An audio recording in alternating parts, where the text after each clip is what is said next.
You are listening to Radio Ramadan 365 podcasts.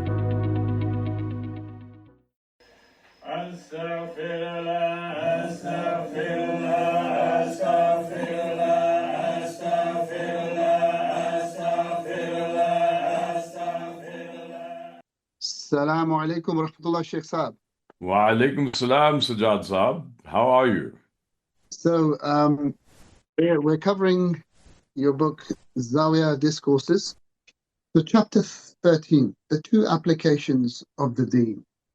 You say in this chapter that the tasawwuf of South Asia looks and feels like Hindu. The tasawwuf of Central Asia seems shamanic. And the tasawwuf of Anatolia feels Greek. That of North Africa feels Berber. Why do you say this, and what does it mean? Well, I do think that's true, and I don't think one needs to go to a lot of sort of explanation to demonstrate the case, because it's kind of obvious. I mean, Qawwali doesn't sound like a North African Hadra or Gnawa, for example. They're completely different phenomena. They clearly are so nested in their cultural context that they've,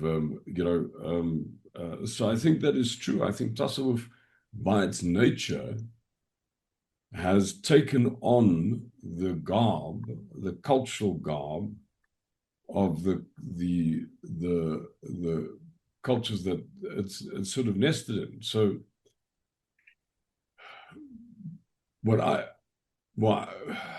can I put it? I think that is the strength of the Sufis, and as probably one of the reasons why the deen has managed to spread so much under the auspices of the Sufis. And that is because there's a reciprocity between what the deen brings to a new people and what the new people bring to the deen. I mean, all societies have within them some sort of spirituality, some way of engaging the divine, which is authentic and which is real and which works. It's like,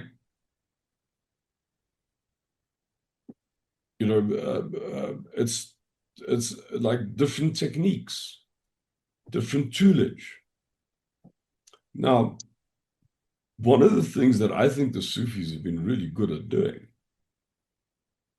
is if you like, plagiarizing.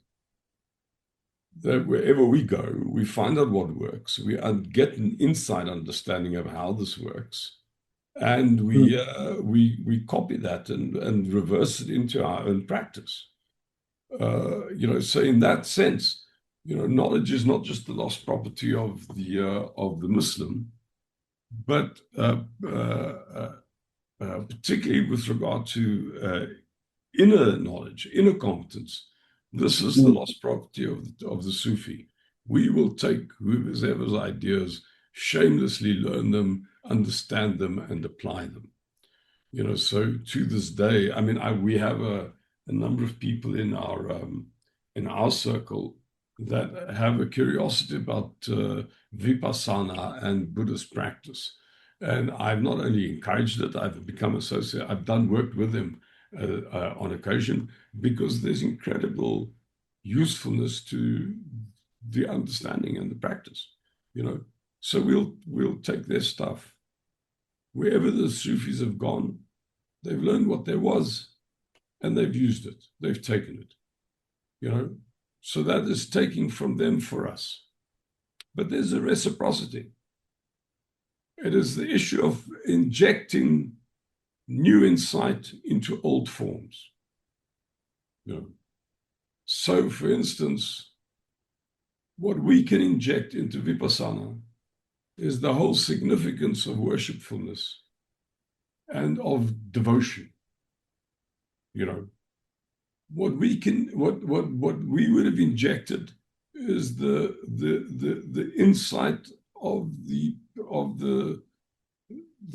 reality of Allah and the light that the Rasul brought into these different cultural contexts.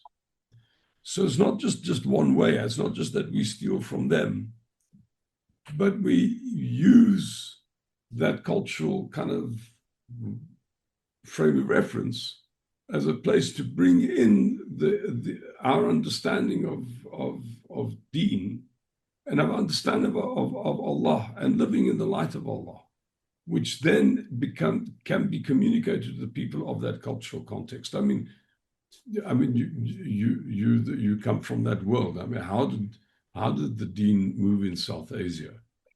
Well, it was through the Qawwals. It was through the people of Tasawwuf that who could bring their insight into that way of being, sing in a way that was not culturally foreign, and then basically enchant people and call them to the deen. So there's a reciprocal thing that happens between people of Tasawwuf and local culture. First of all, we learn from them, and second of all, we enrich them by bringing deen and injecting it into that cultural molding, which is why the Tasawwuf of Southeast Asia doesn't look like the Tasawwuf of Anatolia, doesn't look like the Tasawwuf of North Africa or West Africa. It's necessarily so. But there's a caveat to that, of course, and that is that we live in a global village, which means that Anatolia is the upper floor apartment of Senegal is next door to South Asia. I mean, it's just how it is today. And that's actually an immense blessing for us, because it means it opens up to us the breadth of human experience. So I honestly think people of Tasawwuf today, and the vast kind of array of things that we have access to, we're really blessed. I mean, we have an immense possibility, much more so than we would have had in the past. Well, moving to chapter 14, including the Muslim identity, you discussed Surah Ikhlas and alluded that this suggests that there's a continuity in life. Can you say a little bit more about that, please?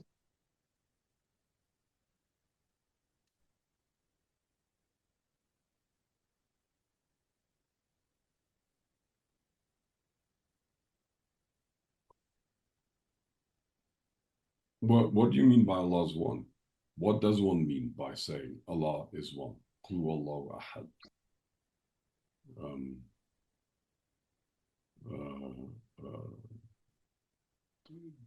It has to mean that the reality from which all reality comes is indivisible and is the same where you are in London, in the airwaves between us, inside my skull and behind my skull.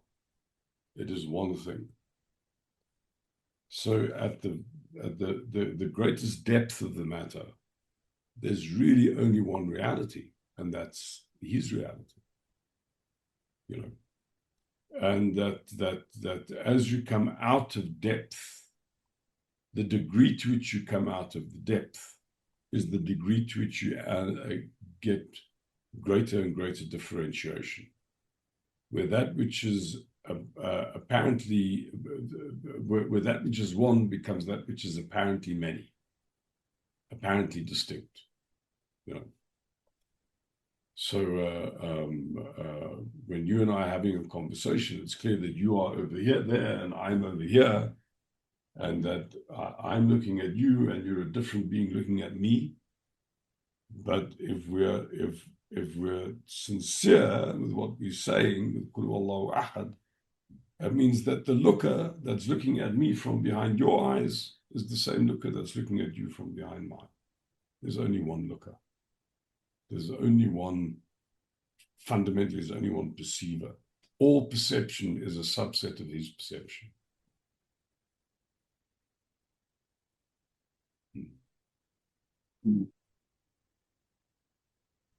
You also talk about the deeper we go, the more alike we are. Yeah, and that's consistent with this idea of that at depth there's only one reality, and as you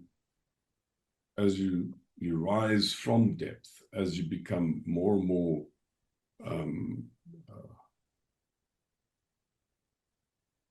more superficial, the more superficial you are, the more you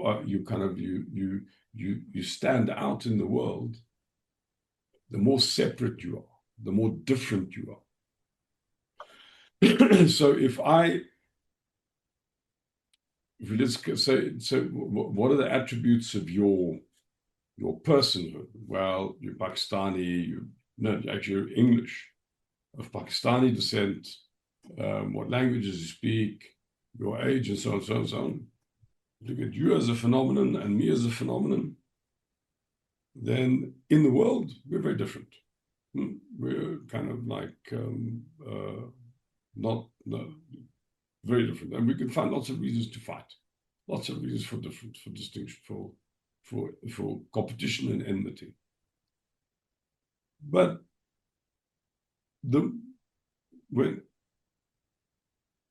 when I recognize that inside me, there's a person who can have immense sadness. There's a person who can have immense delight. That's a deeper thing. That's not just the facade of what you look at when I walk around in the world. You're the same. So when I'm looking at the one who's doing the experiencing, then I'm far more similar to the one who's doing the experiencing on the other side than what I am to the identity that I'm talking to, you know. Mm-hmm. So fundamentally, we are far more. We inwardly, the deeper we are, the deeper we identify with ourselves inwardly, the more we recognize our sameness with other people. And in fact, our sameness with all things that exist. We start to find our commonality with other animals, with other living things, for instance. You know, so the more superficial you are, the more you identify yourself as being in the world, the more you find yourself as separate and different from others. The deeper you operate, the more we experience ourselves as the same. I think that is true.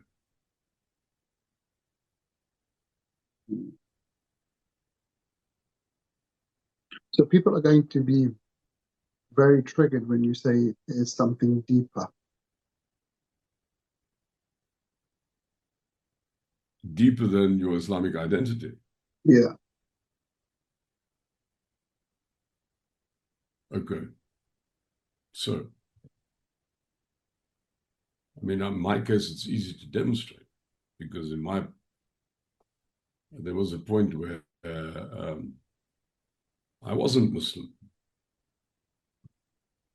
Right. So if you take my Islamic identity, reverse engineer it, go back in time to, you know, a year after having converted, and then on the day I'm about to convert, did I disappear? Was I no longer there? Did I just suddenly, one day when I said the Shahada, did I pop into existence? Look, here I am. Prior to that, there was just a nothingness walking around, like an empty space. No, there was something walking around that one day said a Shahada. Yes. So clearly the something took the Shahada and put it on top of me. I took on the clothing, the jacket, the identity. But there was a pre-existing, prior conscious human being that decided to take on that identity. So clearly, that is primary. The identity is secondary. Now, that doesn't mean to say that the identity is therefore irrelevant and has no value and is you know, not at all, or insignificant. You know, it might still have value, might be significant, but it is not the fundamental reality. By definition, anything of identity is not the fundamental reality. Anything to do with identity is clothing that's been put on top of the one who's looking.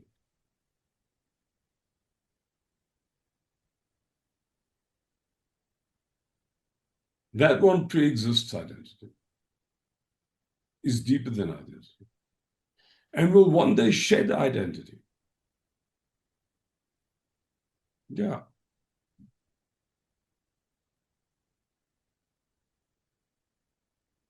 We don't realize that identity is purely just a device for us to find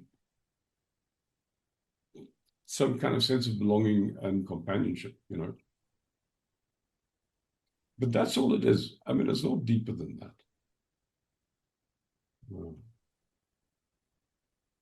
Just to be part of a club.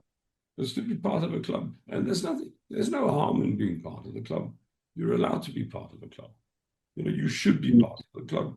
Good people do become part of the club because when they deliberately try and avoid the club, they generally get up to unspeakable mischief. But that don't turn this thing anything other than just that. It's a club. It's not.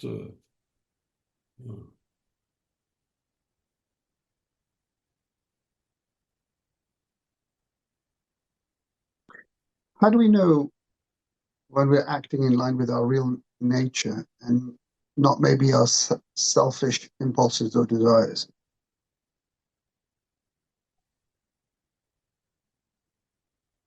Sure. I honestly think the short answer to that is we don't.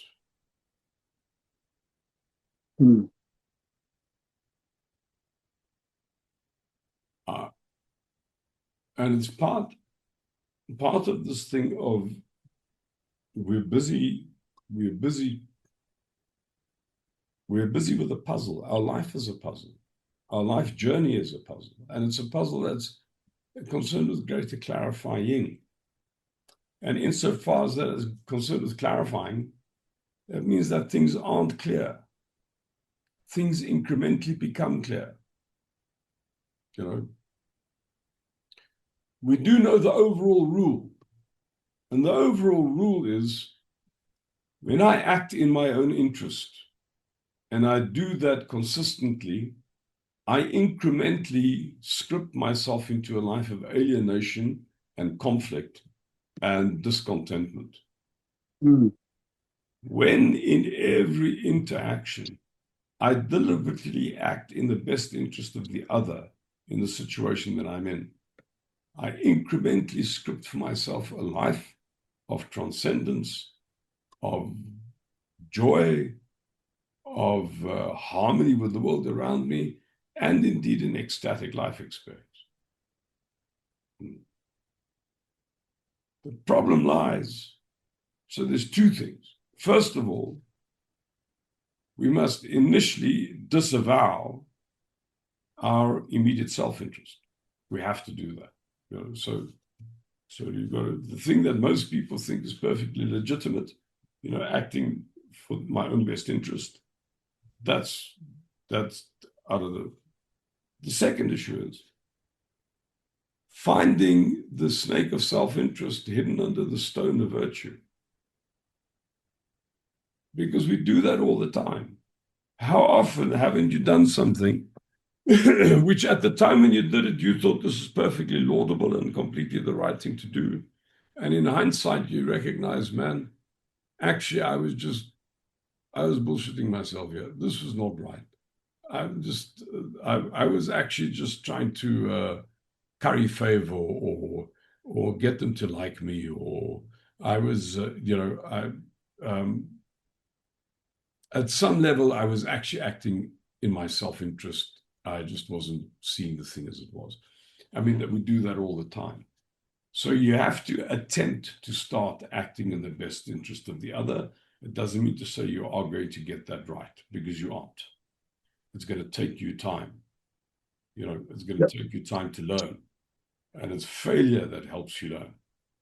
So over a period of time, you incrementally get clearer and clearer and clearer about what's required of you, about how you can help, and how you get also far more circumspect about identifying your own self-interest and identifying the snake under the rock.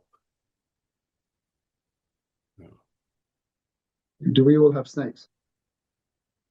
You can't be human if you didn't. That is you get put into exile by your Rabb behind all of these little sort of traps of snakes. It's you attempting to kind of crawl your way out of this thing and dealing with the snakes as they surface, which is the journey of clarifying your own life insight, the life vision that I think we've been called into existence to affect. I don't think we've been called into existence to affect a life purpose.